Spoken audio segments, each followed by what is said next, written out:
कौन है शालिनी खन्ना, जिन्होंने द कश्मीर फाइल्स की रिलीज रोकने की मांग की थी। सिनेमा इंडस्ट्री के बूम मचाते हुए लेटेस्ट खबरों के लिए हमारे चैनल को भी सब्सक्राइब कीजिए और वीडियोज को शेयर करते रहिए।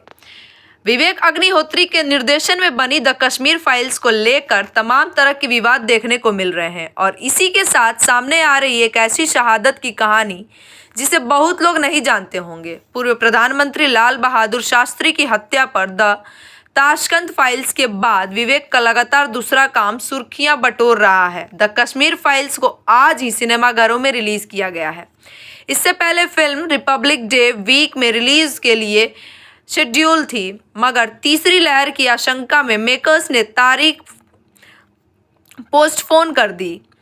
द कश्मीर फाइल्स में अनुपम खेर, पल्लवी जोशी, मिथुन चक्रवर्ती जैसे कलाकार हैं। अब जबकि सामने है, समीक्षकों ने इसकी तारीफ की है। विवेक अग्निहोत्री पर भाजपा समर्थक फिल्म मेकर होने का आरोप लगाता रहा है और वे भाजपा और उसकी सरकार के पक्ष में तर्कों को गढ़ने में संकोच भी नहीं करते। उनकी फिल्में बोल्ड मानी जा सकती हैं और दूसरे फिल्मकार जिस तरह राजनीतिक विचार देने से बचते दिखते हैं, विवेक बात कहने में संकोच नहीं करते। द ताशकंद फाइल्स में भी उन्होंने तमाम स्थापित राजनीतिक धारणाओं को चुनौती दी है, खासकर गांधी परिवार के नेतृत्व को ही शक के कटघरे में खड़ा कर दिया है। द कश्मीर फाइल्स की रिलीज रोकने को लेकर कोर्ट में याचिकाओं और द कपिल शर्मा शो में फिल्म के प्रमोशन को मौका ना मिल पाने की वजह से विवेक की फिल्म चर्चा में है। फिल्म में कश्मीर के उस हालात को दिखाया गया जिसके बाद कश्मीरी पंडितों का बड़े पैमाने पर कत्लेआम हुआ, जिसके बाद उन्हें घाटी छोड़कर भागना पड़ा। फिल्म के सुर्खियों में आने के बाद 3 किरदार चर्चा में आ गए हैं। ये 3 किरदार हैं पूर्व आतंकी और अलगाववादी नेता यासीन मलिक, जम्मू की शालिनी खन्ना और उनके पति भारतीय वायुसेना के स्क्वैड्रन लीडर रवि खन्ना। 3 किरदार फिल्म में संदर्भ के रूप में किस तरह इस्तेमाल हैं, पंक्तियों के लेखक को फिलहाल जानकारी नहीं है। शालिनी खन्ना ने 4 मार्च को स्पेशल स्क्रीनिंग में फिल्म देखने के बाद कोर्ट में एक याचिका दायर कर रिलीज रोकने की मांग की थी। शालिनी का आरोप है कि एक दृश्य में उनके पति को गलत तरीके से फीचर किया गया है। यह दृश्य पूरी तरह से तथ्यों पर परे है।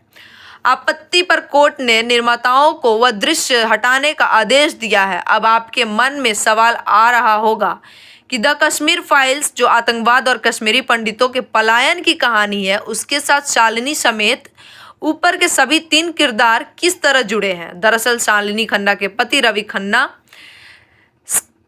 स्क्वैड्रन लीडर के रूप में भारतीय वायुसेना के अफसर थे। वे मूलतः पंजाब के अमृतसर के थे। शालिनी खुद जम्मू से थी। 1978 में दोनों की शादी हुई थी। भारतीय वायुसेना का अफसर एक खुशहाल जिंदगी जी रहा था। इसी बीच साल 1987 में स्टाफ कॉलेज ट्रेनिंग के लिए उनकी पोस्टिंग घाटी में हुई। यह उनके जीवन की आखिरी पोस्टिंग साबित हुई और आतंकियों के हाथों वे मारे गए। आरोप है कि यासीन मलिक के नेतृत्व में आतंकी गुट ने उन पर हमला किया था। Yasin Malik hero Honda bike और जिप्सी से आतंकियों के समूह को लेकर आया था। सभी खतरनाक हथियारों से लैस थे। समूह ने रवि खन्ना और उनके साथियों पर ताबड़तोड़ गोलियां बरसानी शुरू कर दी। निर्मल खुद हत्याकांड की गवाह है। उन्होंने बताया था कि यासीन मलिक ने उनके पति को 27 गोलियां मारी थी। हत्याकांड में रवि के अलावा 3 और अफसर मारे गए थे। करीब 10 गंभीर रूप से जख्मी हुए थे। निर्मल खन्ना को पति की मौत के बाद बहुत संघर्ष से गुजरना पड़ा। हत्याकांड के साल भर के अंदर उनके सास ससुर का भी निधन हो गया। करीब 4 साल से ज्यादा वक्त तक निर्मल को पेंशन नहीं मिली। उनके 2 छोटे बच्चे थे। अधिकारों के लिए उन्हें कई मोर्चे पर संघर्ष करना पड़ा। एक तरफ परिवार संभालना, दूसरी तरफ पेंशन और दूसरी चीजों के लिए संघर्ष करना, तीसरा पति को शहीद का दर्जा दिलवाने और आरोपियों को उनके किए की सजा दिलवाना। ताज्जुब कर सकते हैं कि मौत के सालों बाद तक रवि खन्ना को शहीद का दर्जा नहीं मिला था। युद्ध स्मारक पर भी उनका नाम दर्ज नहीं था। आरोपी कह के घूम रहे थे। रक्षा मंत्री राजनाथ सिंह के दखल के बाद वायुसेना ने करीब 29 साल बाद स्क्वैड्रन लीडर को शहीद का दर्जा दिया। इसके बाद वॉर मेमोरियल में रवि खन्ना का भी नाम दर्ज हुआ।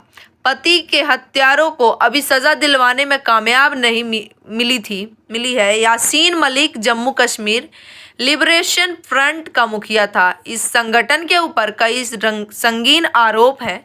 यासीन मलिक शुरू में राजनीतिक गतिविधियों में सक्रिय था। धीरे धीरे वह अलगाववादी राजनीति के मुद्दे पर आतंकी संगठन का हिस्सा बन गया और घाटी के तमाम इलाकों में ऑपरेशन करने लगा। इस दौरान उसने कई वारदातों को अंजाम दिया।